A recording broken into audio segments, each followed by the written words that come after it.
The first course is cooked by Suzana Davila in Tucson, Arizona.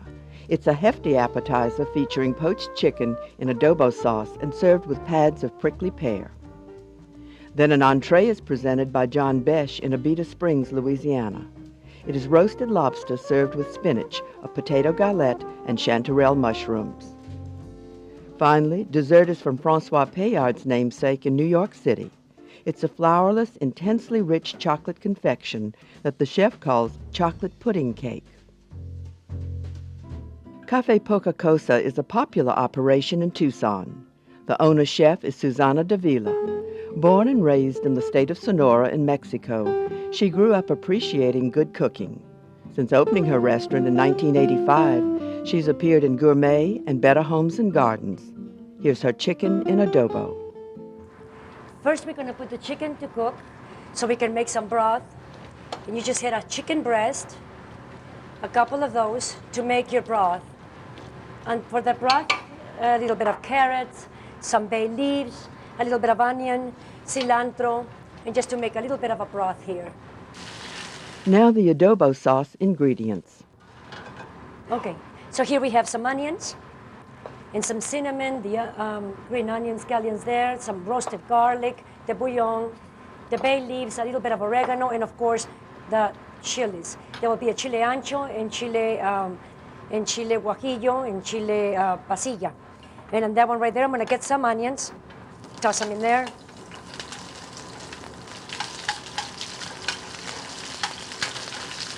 Let this saute there for a moment. Lower your fire a little bit. Okay, now that you have your chicken cooking here, then you will take it off the bone and debone it and make it into some chicken pieces. And I will toss that in there. Just a few pieces, depending on, of course, how many you're making.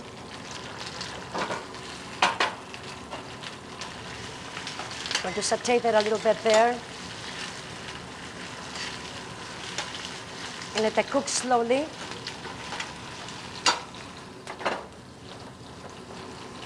Gonna throw a couple of the bay leaves in there. A couple of cloves of garlic. And oregano. A little bit of oregano on that. Pinch of salt. Again, we'll saute this like that.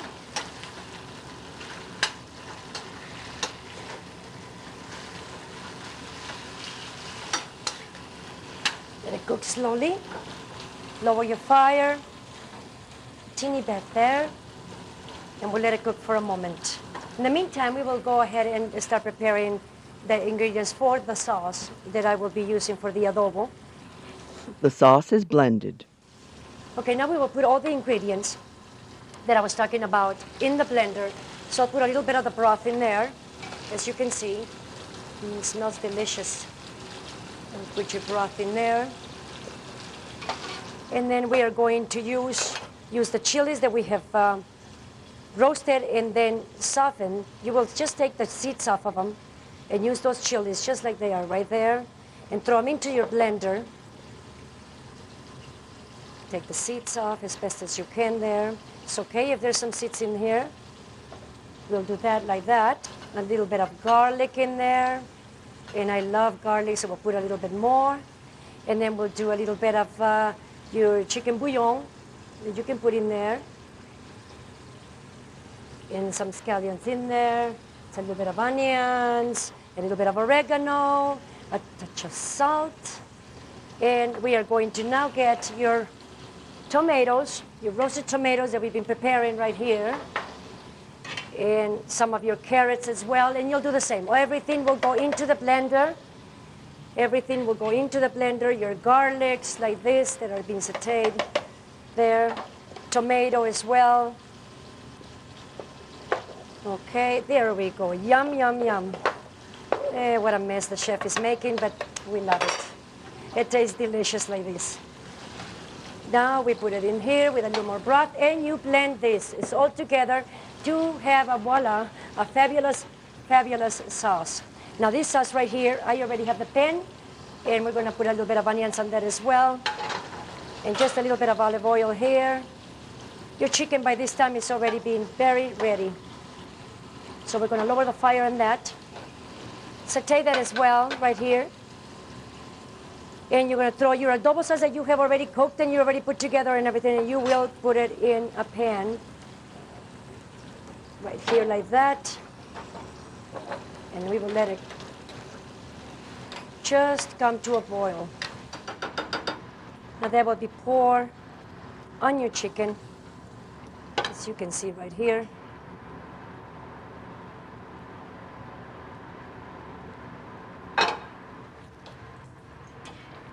The chicken is warmed through in the sauce, then will be served with pads of prickly pear.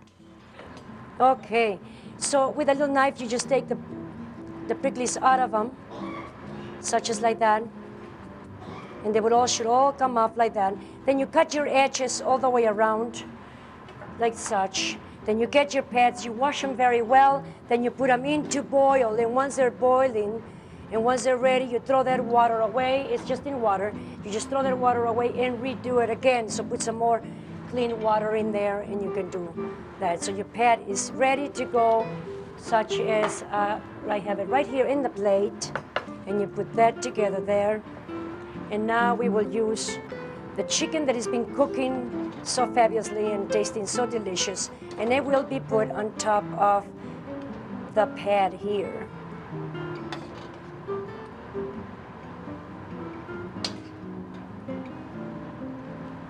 Now, this can be a fabulous appetizer. It could be a wonderful main meal, depending on what it is you're looking for. Put it in the plate like such. Clean the plate well there. And then we're going to sprinkle a touch of oregano over it. Y pollo en adobo. I like to use a couple of the bay leaves to decorate the plate as well. And then just your roasted garlics. I always like to use so much of the garlic, so I just put them in the plate as such. And there it is.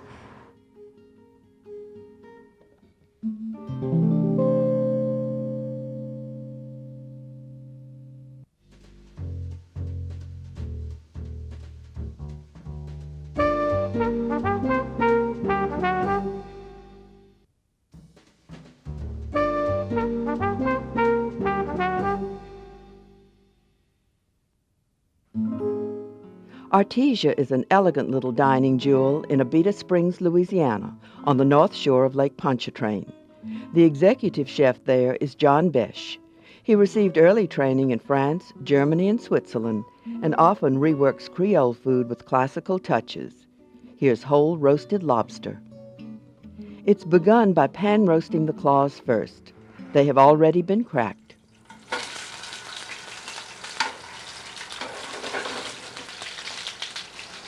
Meanwhile, a potato galette is started. We will begin by making our potato galette. Galette's nothing more than a term for a flat round, or a thin flat round cake.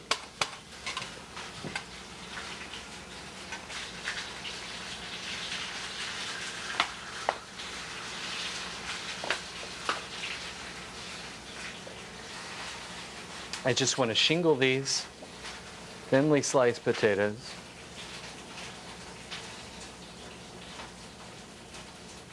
in a manner so that they will adhere to each other very well through the cooking process. So the more potatoes you use, the more they overlap, the more sturdy your potato cake will be. I use this cutter to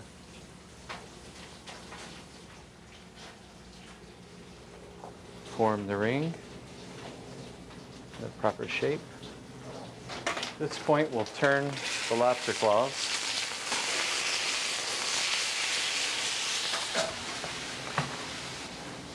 While still alive, in half.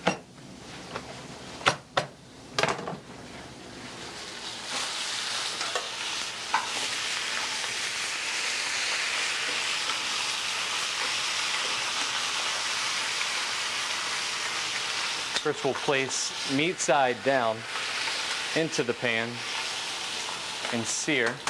The galette is seasoned and cooked in butter. Then we'll add this to a non-stick skillet over a moderately low temperature. After we've seared the meat, It's finished in a 500-degree oven in 8 minutes.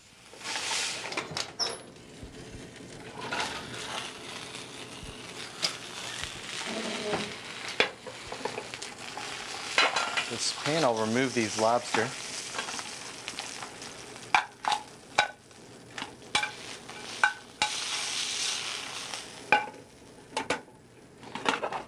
And let them finish again in the 500-degree oven. And with this pan, we'll begin with our chanterelle sauté.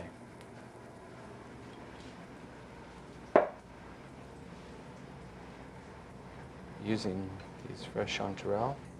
These are small enough so that it's not necessary to really slice these. And we'll toast the chanterelle.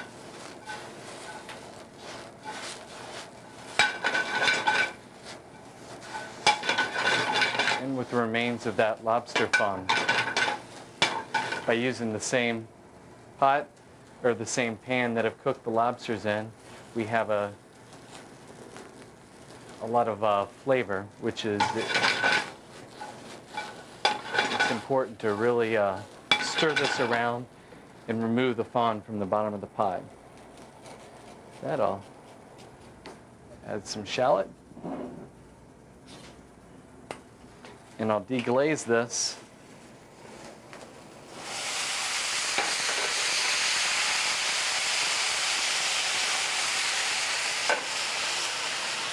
with a small amount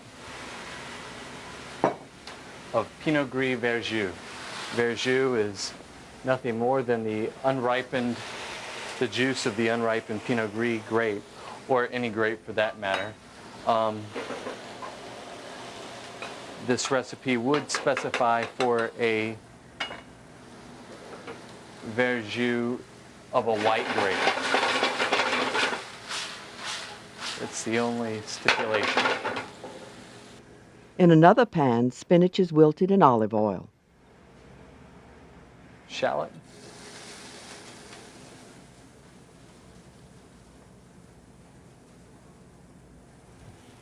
And fresh baby spinach.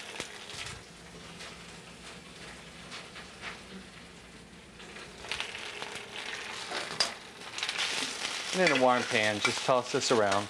All I want to do is wilt it.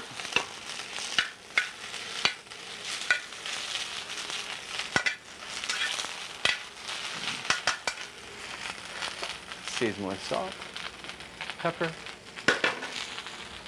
Fresh tarragon. I'm sorry, fresh tarragon.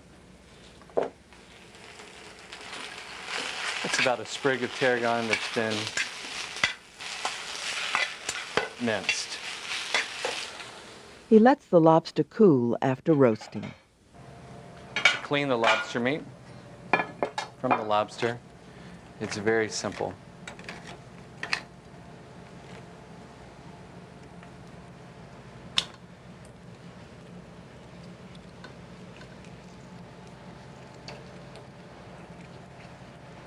Just pull it from the shell.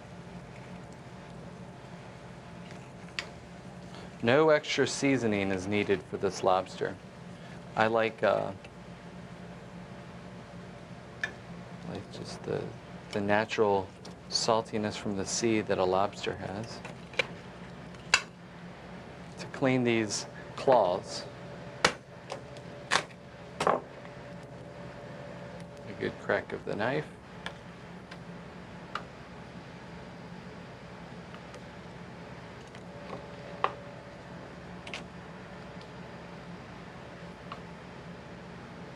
Since we've roasted these lobsters, they won't clean as pretty as if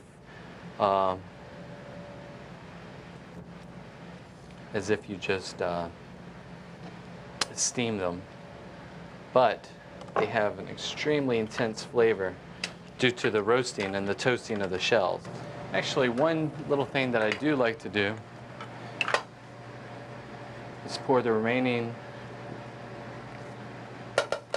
lobster juices into the sauce. Mount the sauce with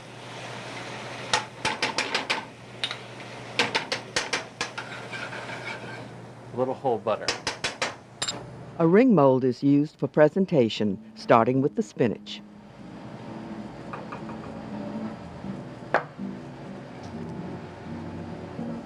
Cover this with the potato galette. Very intensely flavored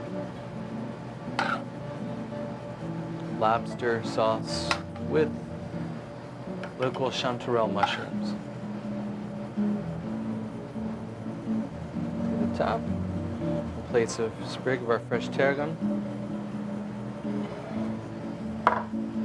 And there's our roast lobster with chanterelle sauté.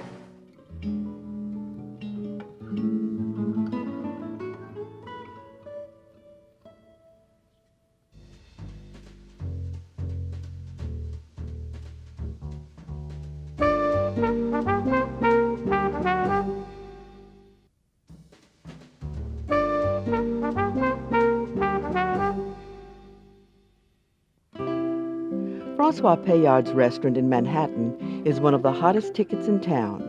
He was born in Nice and is a third-generation pastry chef. He worked in Paris early on, then came to New York in 1990, working at Le Bernardin and Restaurant Daniel. His dessert is called chocolate pudding cake.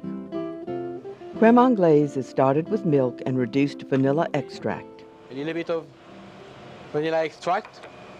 Over here, you see on the right, I have my chocolate. The chocolate I use for the cake is semi-sweet chocolate. Semi-sweet is, I mean, like 60 to 62%. Now our milk is boiling. What we do, we may blanch the yolks and the sugar together. A little bit of the sugar go with the yolks. And what we do, we blanch. I mean, we may bring the sugar and the yolks together to like a ribbon texture. Over here on the other side, I may add the leftover of the sugar into the milk recipe. You have to wait for the milk start to be warm before you add the sugar. I see a lot of people adding the sugar with the milk to the beginning, and what's happening, the sugar falls down the bottom of the pan and it starts to burn. What you do, just remove the milk from the stove. And what we do, we may temper the yolks mixture. Temper is, I mean, we may bring a little bit of the hot mixture into the yolks. If you dump your yolks into the milk right now, what's happening, you may have a lot of lumps. You don't want that. The milk on the stove. You may lower the flame, and what we may do our crème anglaise. The best way to cook a crème anglaise is to cook very slowly. Slowly you cook the crème anglaise, thicker comes the crème anglaise. Now what we do, just pour the crème anglaise over the chocolate. Normally, it's just enough liquid to melt the chocolate. What we do, we may allow a few minutes the chocolate to melt. We just turn the crème anglaise and the chocolate, and what we have a chocolate crème anglaise. This mixture will be slightly cooled, then whipped butter beaten for 15 minutes with a paddle attachment is added. You can see how fluffy is the butter. It's very, very fluffy. What we do now, I always add a little bit of the butter into the chocolate crème anglaise. And this will make easier for the mixture. Voila. You see, it's a great cake because it takes very little time. You don't have to bake, you just have to cook a crème anglaise. Voila. Stir everything together.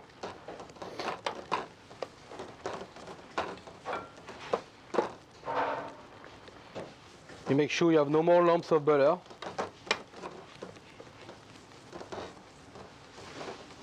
And that was the way in France, you know, when we were kids, to make almost like a chocolate pudding cake for us. For us, the idea to call chocolate pudding cake. And if you have little lumps, you know, just with a whisk.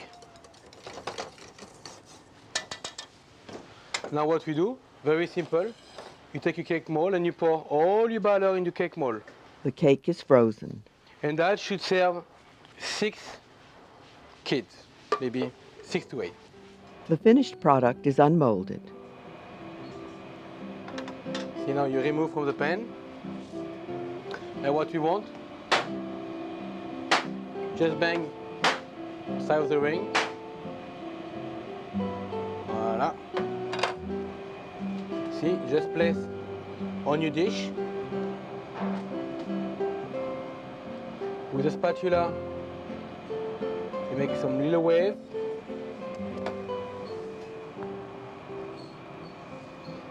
Voila. And after, you sprinkle some cocoa powder. And that's the cake. It was present in the book. A tempered chocolate decoration. You see the chocolate set very quickly.